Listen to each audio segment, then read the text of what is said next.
అందరికీ నమస్తే. అందరు ఎట్లున్నారు? మంచిగా ఉన్నారా? నేనైతే సూపర్ ఉన్నా. మేమైతే 3 గంటలకైతే లేచినాం అనమాట. నేను అమ్మ ఇక మా పండుగడు మా డాడీ అయితే ఇంకా లేవలేరు. ఎందుకు ఏందో లాస్ట్ వరకు వీడియో చూడండి, మీకే తెలుస్తుంది. ఈ వ్లాగ్ అయితే చాలా బాగుంటుంది. ఇక్కడైతే అమ్మ అయితే గిన్నెలు అయితే దోముతుంది అనమాట. అమ్మ గిన్నెలు దోమే లోపు నేనైతే ఇల్లు తుడిచి బయట ఊకి ముగ్గులు అయితే పెట్టేసిన. ఈరోజు అయితే కార్తీక పౌర్ణమి. ఇంకా మా ఇంట్లోనైతే గణేష్ నోమం అయితే చేయించుకుంటున్నాం అనమాట. 4:40కి వచ్చారు పంతులు, అన్న టైంకి వచ్చారు. మేము లేట్ అవుతుంది అనుకున్నాం కానీ మాది కొంచెం లేట్ అయింది. ఇంక ఇంట్లో దేవుడికి అయితే దీపం పెట్టి కొబ్బరికాయలు అయితే కొట్టినాం. మా డాడీ ఇట్లా పొద్దున లేట్ అవుతుందని చెప్పి నైటే పువ్వులు గుచ్చి గడపలకైతే వేసేసిండు. మాకు అదొక ప్లస్ పాయింట్ అయింది, ఎందుకంటే టెన్షన్ అవుతుంది అని చెప్పి. ఇంకా మేమైతే ఇక్కడ పూజ పైన కూర్చున్నాం. అయితే మమ్మీ డాడీ అడిగారు అనమాట, మా పాప కూర్చోవచ్చా పూజ పైన అంటే, ఏం కాదు కూర్చోవచ్చు, దంపతులే కూర్చోవాలని లేదు గణేష్ నోమంకి అని చెప్పిండు అనమాట. ఇంకా నేను డాడీ మా అమ్మ అయితే కూర్చున్నాం. మా ఇద్దరు అక్కలు అయితే రాలేరు, వాళ్ళకైతే సృష్టి వచ్చింది, వాళ్ళు ఎవరో చనిపోయారంట. పాపం ఇద్దరికి రావాలని ఉండే కానీ ఏం చేయలేము. ఇంకా కొన్ని మనం అనుకున్నట్టు ఏవి కావు కదా. ఇక మేమైతే పూజ అయితే స్టార్ట్ చేసినాం. ఎగ్జాక్ట్ 5 o'clock అయితే పూజ అయితే స్టార్ట్ చేసినాం అనమాట. మేము పూజ అంటే గణేష్ హోమం చేయించుకోక మేము ఇళ్ళల్లోకి పోయినప్పుడు చేయించుకున్నాం. ఇప్పుడు 7 years అవుతుంది హోమం చేయించుకోక. కార్తీక మాసం అయితే నాన్ వెజ్ తినమన్నమాట. ఇంకా 1 week ముందే అనుకున్నాం అనమాట, ఇంట్లో గణేష్ హోమం చేయించుకోవాలి, అది కూడా కార్తీక మాసం రోజే అని చెప్పి. ఇక గట్టి ఫిక్స్ అయినాం అనమాట. ఇంక అన్నట్టే చేసుకుంటున్నాం.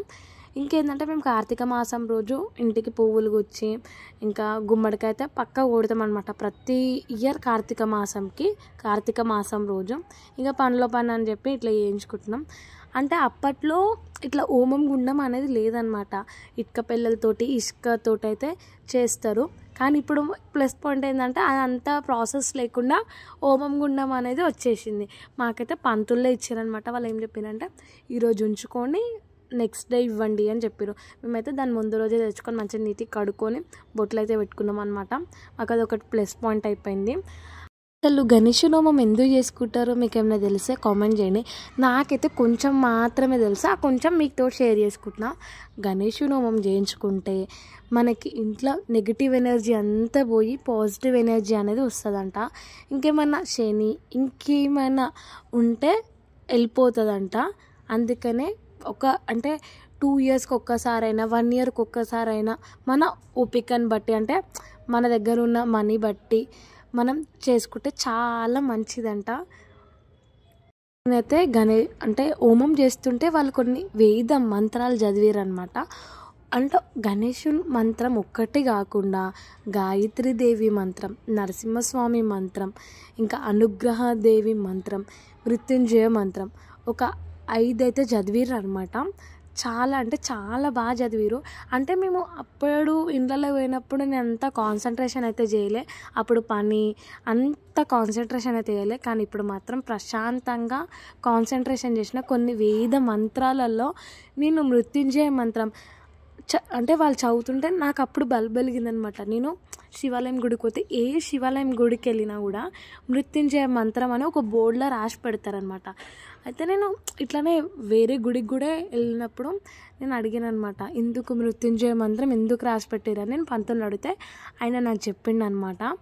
మృత్యుంజయ మంత్రం అంటే మనకి ఏమైనా మృత్యు ఆటంకాలు ఏమన్నా వస్తే మనం ఆ మృత్యుంజయ మంత్రం చదివితే తొలగిపోతుంది అని చెప్పిండు అనమాట. అవునా అని చెప్పి నేను మళ్ళీ సెర్చ్ కూడా చేసిన అనమాట, మృత్యుంజయ మంత్రం అంటే ఏంది అని చెప్పి. దీనికంటూ ఒక పెద్ద స్టోరీ. అంటే మార్కండేయ స్వామి అంటే వాళ్ళ మమ్మీ డాడీకి పిల్లలు లేరనమాట. పిల్లలు లేకపోయే వారికి అయితే బాగా మొక్కుతారు శివుడిని బాగా మొక్కితే శివుడు 2 అంటే వరాలు ఇస్తారనమాట. 16 years బతుకుతాడు, కానీ చాలా తెలివి ఉంటుంది. 100 సంవత్సరాలు బతుకుతాడు, కానీ తెలివి మాత్రం ఉండదు అని చెప్తాడు. అయితే ఇంకా అంటే వీళ్ళ మమ్మీ డాడీ ఏం కోరుకోరు, శివుడికి 16 సంవత్సరాలు బతికినా తెలివితేటలు ఎక్కువ ఉండాలని చెప్పి మొక్కుకుంటారు.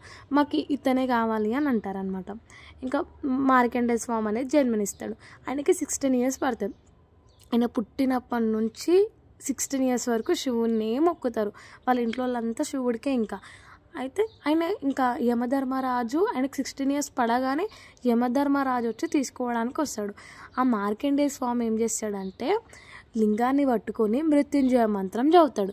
మృత్యుంజయ మంత్రం చదివితే అంటే 16 years బతుకుతాడు అన్నారు. కానీ ఆ శివయ్య ఆయనకి మళ్ళీ వరం ఇస్తాడనమాట, నువ్వు 100 సంవత్సరాలు బ్రతుకుతావు అని చెప్పి వరం ఇస్తాడు. దాని తర్వాత మృత్యుంజయ మంత్రం చదివితే ఇంత ఫలితం అనమాట. మనకి ఏమైనా మృత్యు ఆటంకాలు వస్తే తొలగిపోతాయి అంట.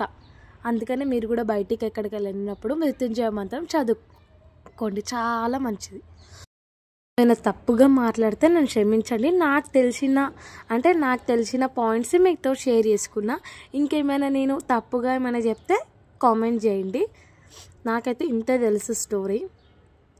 అయితే ఎగ్జాక్ట్ 5కి అయితే హోమం స్టార్ట్ చేసినాం.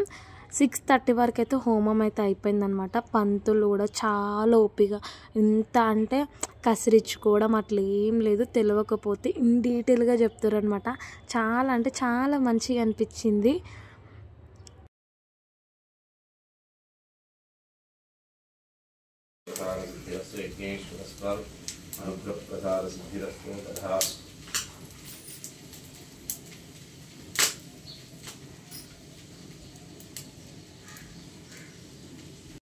कार्यानुग्रहप्रदाभिगर्दं श्रीमन्महागणाधिपतये नमः।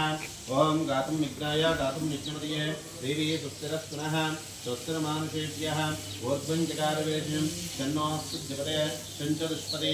ओं शान्ति शान्ति शान्तिः। सर्वदुष्टदोष नरकोष सकलसमस्तदोष निवारणार्थं श्रोहोपचार कूष्माण्डदेवता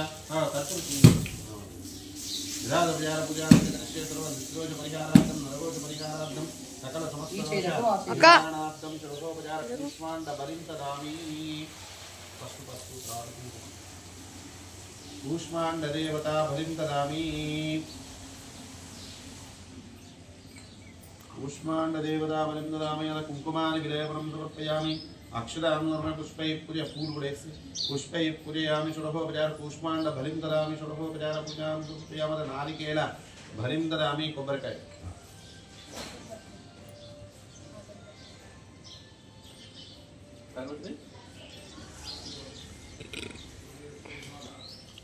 धूपमाध्यापयामि। धूपं नोपयामि। वृक्षदीपं समर्पयामि। धूपदीपान्तरयथापचार पूजाञ्जन करिष्ये। गणाधिपतिदेवतानुग्रहप्रसाद सिद्धिरस्तु तथास्तु। इष्टकाम्यात् इष्टसङ्कल्पसिद्धिरस्तु तथास्तु। सर्वोपचार पूजाञ्जन करिष्ये।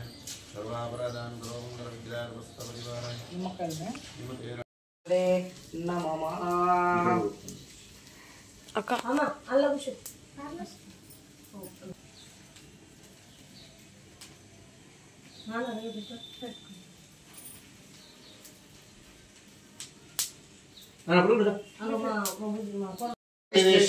शतमनन्तं भवति शतमैश्वर्यं भवति शतमितिशतं दीर्घमायुः।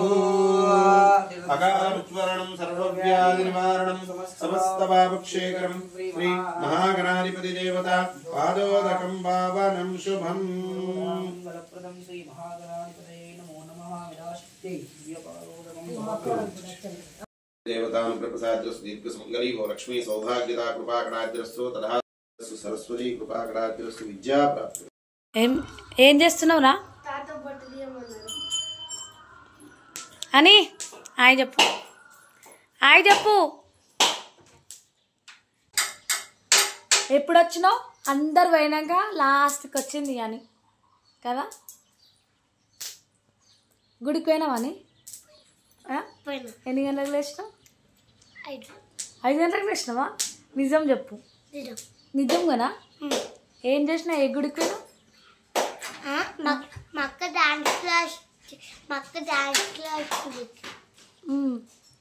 అభిషేకం చేసినావా? అయిపోయినాక మమ్మీ నేను పండుగడైతే చాయ్ పెట్టుకుని అయితే తాగుతున్నాం అనమాట. మాకైతే పొద్దున్న లేసా పక్క చాయ్ కావాలి. చాయ్ తాగకపోతే రోజు గడగదు. అట్లనే మా మమ్మీ మా డాడీ ఇంకా మా పండుగ అనుకుంటే బిస్కెట్లు దొరుకుతాయి అంటే బిస్కెట్లు కావాలని అంటుండు. ఓ రాదు కానీ అన్నం లేదు. నేను మమ్మీ డాడీ అయితే శివాలయం గుడికి అయితే పోతున్నాం అనమాట అభిషేకం చేయించుకోవడానికి. అప్పటికి 7-8 అవుతుంది అనమాట. ఇంకా మా పండుగడైతే మా ఇంట్లోనే ఉండు. Full rush. ఎంత రష్ అంటే అబ్బా ఘోరం రష్. మేము 8కి పోతే ఇంటికి వచ్చే వరకు 9:30 9:40 అయిందనమాట. అభిషేకం అయితే చేయించుకుంటాం. మేమైతే లైన్లో ఉన్నామన్నమాట. చాలా మంచిగా అనిపించింది గర్భగుడిలో పోయి అభిషేకం చేయించుకుంటే. ఇది చూడు ఎట్లా అనిపించింది.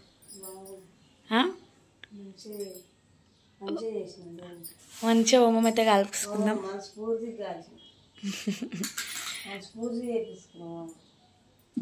ఇట్లా అనుకుని చూడు గొర్రె. మా ఇల్లు అయితే ఘోరం గలీజ్గా ఉంది. ఎట్లా నిద్ర పోయిండు. ఆ స్పెట్స్ అట్లనే పెట్టుకుండు, అట్లనే నిద్ర పోయిండు. సోంబేరు మగపోడు కొట్టిన కూడా. మొత్తం మా డాడ పువ్వులు గుచ్చిండు, మా డాడ గల్మల్లకైతే వేసిండు అనమాట. ఇంకా మా మమ్మ అయితే పప్పుచారు చేసింది, పాపడాలు చేసింది, ఇంకా వైట్ రైస్, ఇంకా మెంతం కూర, ఆలుగడ్డ టమాటా, కొంచెం చట్నీ అనమాట. మా మమ్మ అయితే అందరికి పెట్టినాకనే తింటుంది. ఇంక అందరు పెట్టినాక మా మమ్మీ లాస్ట్కి తింటుంది. ఇంతకు మీ మమ్మీలు కూడా ఇంతనా కామెంట్ చేయండి. నా వీడియో కానీ మీకు నచ్చితే లైక్ చేయండి, షేర్ చేయండి, కామెంట్ చేయండి. సబ్స్క్రైబ్ చేసుకోవడం మాత్రం అస్సలకి మర్చిపోకండి. ఇంతకు మీరు 365 ఒత్తులు దీపాలు వెలిగించిరా లేదా అది కూడా కామెంట్ చేయండి.